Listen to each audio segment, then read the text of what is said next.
Good evening and welcome to Kashmir Dispatch. I'm Mariam Naik with today's headlines. Before I take you through what made news today, an appeal from Kashmir Dispatch to all our viewers. Kindly follow all the SOPs as directed by the Ministry of Health in order to overcome this pandemic. And now, top stories of the day.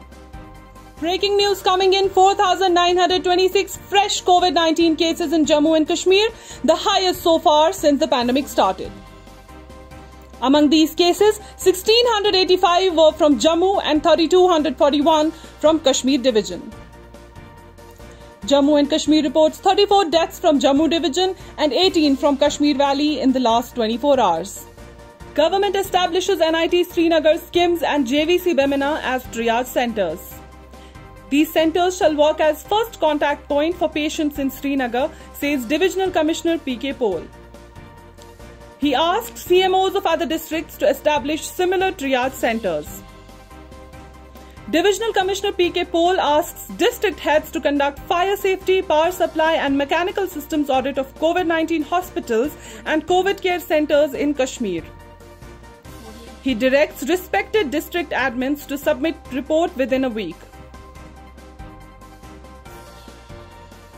Anjuman-e-Awqaf Jamia Masjid announced that Jumu'atul Wida and Shab-e-Qadr programs at the Grand Masjid stand cancelled to exponential rise in COVID-19 cases and lockdown which has been imposed in the wake of second wave of coronavirus. Normal life remained affected in many areas in Jammu and Kashmir on Thursday with the imposition of the lockdown in the wake of an alarming surge in coronavirus cases, even as the restrictions were tightened in the valley due to the death of separatist leader Mohammad Ashraf Sehrai. Amid tight security arrangements, silent burial for Sehrai in his native village Takipora in Lolav area of Kupwara district. Ashraf Sehrai died yesterday after battling COVID-19 in GMC Jammu. 3 militants were killed and 1 surrendered in an encounter that raged between government forces and militants at Kanigam village in Imam Sahib area of South Kashmir's Shopian district on Thursday. Jammu and Kashmir Bank Board to meet next week to consider raising of capital. The Jammu and Kashmir government will infuse up to Rs 500 crore into Jammu and Kashmir Bank as its promoter shareholder.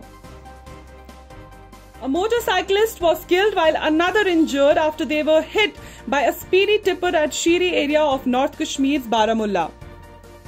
Drawing a comparison between the Indian and Pakistan embassies abroad, Prime Minister Imran Khan has asked the country's ambassadors serving abroad to abandon colonial-era attitudes and treat their diaspora with compassion. Member Parliament Anantnag and JKNC leader Hasnain Masoodi has asked the government to urgently provide a minimum of 1,600 bulk and medium capacity oxygen cylinders to Anantnag, Kulgam, Pulwama and Shopian districts of South Kashmir. A hailstorm and strong winds besides heavy rains caused huge damage to crops and vegetable farms in North Kashmir's Kupwara, leaving farmers in distress over expected losses. That's it from us for today. For more quick news, follow us on Facebook, Instagram, Twitter and YouTube.